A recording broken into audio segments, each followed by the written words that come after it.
我种的南瓜去年不结瓜，今年南瓜结满地。这个呢是昨天河北的一个种植户给我发的一信息，他说呀，确实通过有效的田间管理加上科学的施肥，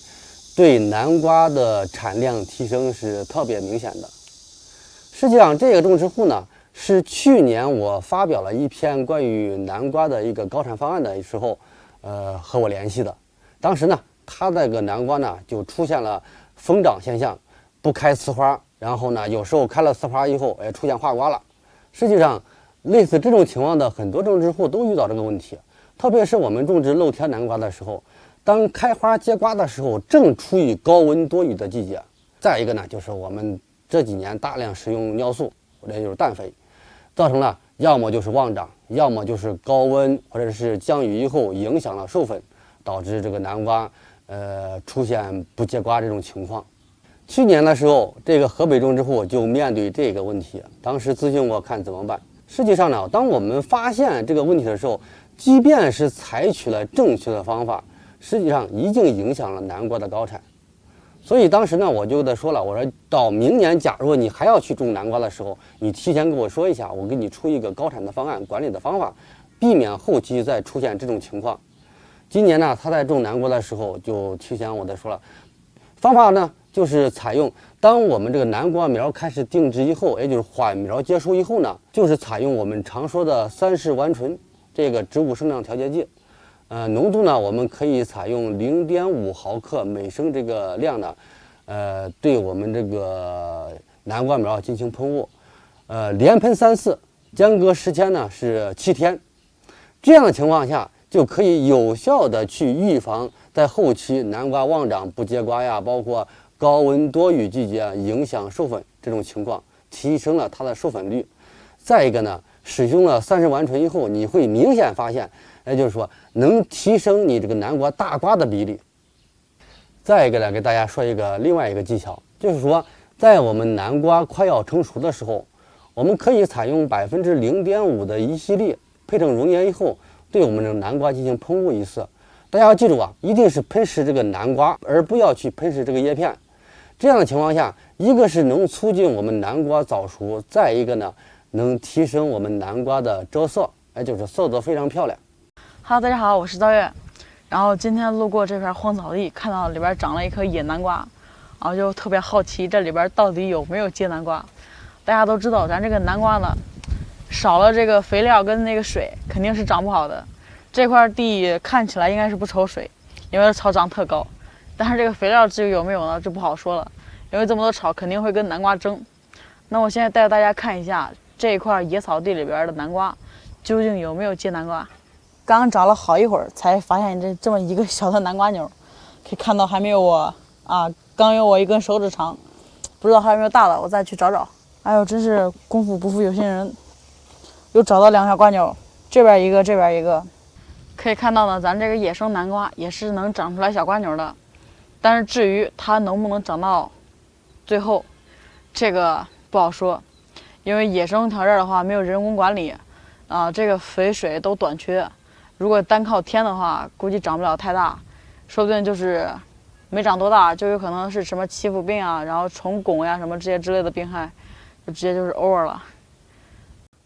我们上一期做了一期关于南瓜高产技术的一个管理啊，我们有些粉丝在评论区里面留言，就是说，有时候南瓜很容易，特别是在高温的时候，授粉出现问题，需要人工授粉。但是人工授粉怎么去授粉比较更科学一点，效果会更好一点呢？很多人呢在这个使用方法上，不是很了解。今天就跟大家聊一聊。首先呢，我们这个南瓜雌花开放的时间大家要掌握住，它一般是在早上6点左右的时候就开始开放了。所以说呢，我们要是采用人工授粉的情况下，最好放在8点到9点这个时间段，是比较好的。再一个呢，因为今年雨水量比较大，肯定会影响授粉。在雨水量大的时候呢，我们最好就是说，好比说这个雌花马上要开放了，那么我们在前1天呢、前2天的时候，有可能在开放的时候会出现下雨天气的话，那么我们就拿一个树叶，然后把这个雌花给它遮住，防止这个开放的时候被雨水打湿了。等开放的时候，我们在9点左右，也就是上午9点左右的时候，我们掐一朵雄花。但是这个雄花掐的时候，我们一定要注意啊，就不能是在那个同一株上去掐，而是放到另外一株上，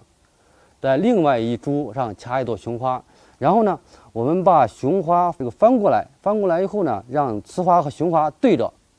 然后放在一起。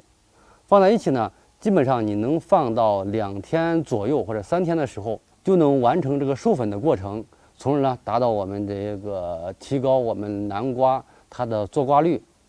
和授粉率。提到植物生长调节剂，也就是我们常说的激素，大家都比较恐慌，怕这怕那。先说一下啊，这个作用到植物上面的这些的物质呢，它是不可能对人产生作用的。那只有是作用在动物身上的那些激素，才有可能会影响人这一块的。再一个呢，我今天给大家举一些例子，应该是在1918年，记得是美国的一个科学家，他呢是把一个正常生长的小苗呢，放到一个只能面向一方面来的光一个地方，等了一段时间呢，会发现呢，这个小苗会向有光源的地方呢去倾斜。当时呢，就感觉到肯定是有一种东西来驱使这个植物呢向光的一方面呢去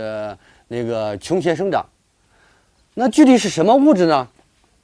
他又做了第2个实验，然后呢，他又采用了一个正常生长的小苗呢，把它这个顶端呢给它掐掉，同样放到只有一向光源的地方，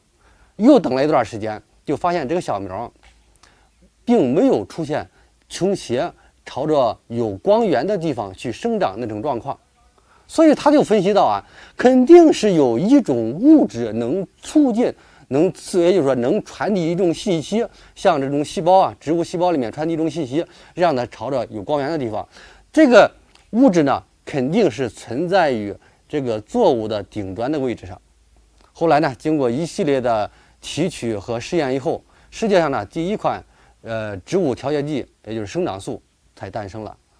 我们通过这个例子，你就完全就明白了，实际上植物生长调节剂呢，也就是说它进入到作物体内呢，是起到一个传递信息的作用。好比说我们经常用的量比较大的云肽素内酯，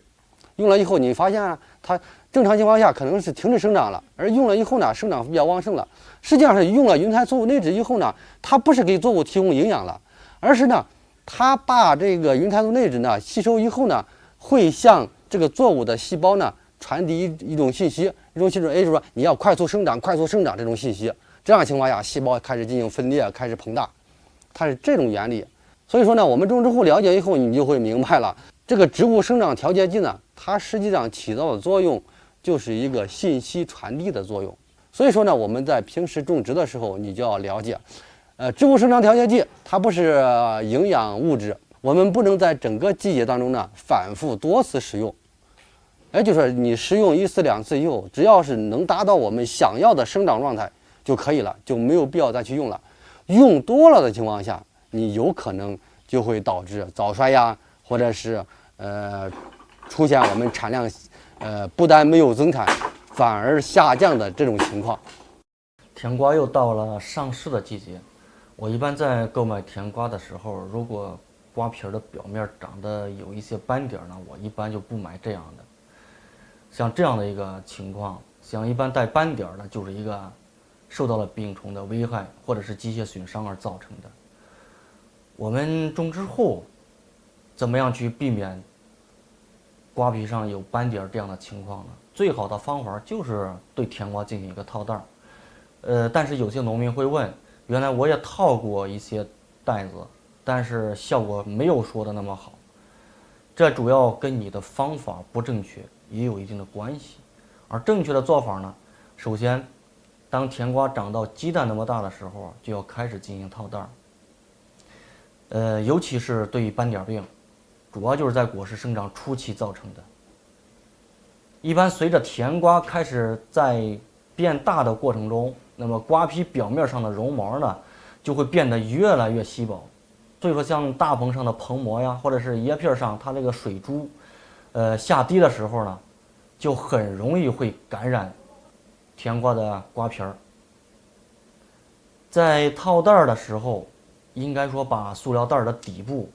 给它剪除，可以用个剪刀给它剪掉，这样呢可以避免塑料袋儿内产生一些积水，而这也导致一些病害的增加或者是病原物的侵染。另外就是在摘瓜的前1个星期，我们就要开始把塑料袋儿给它摘除就行了，因为这个时候甜瓜呢已经开始进行了一个转色，我们就要去促进它的转色。农民朋友们，甜瓜套袋儿的确可以防治病害。本期呢，我主要就是讲了有3个重点吧，我们来梳理一下。一个是套袋的时间，在鸡蛋大小的时候进行。第2个要点，套袋的时候把塑料袋的底部给它剪掉。第3个要点，在摘瓜前的1个星期把塑料袋摘除，以利于转色。好了，希望农民朋友有所收获。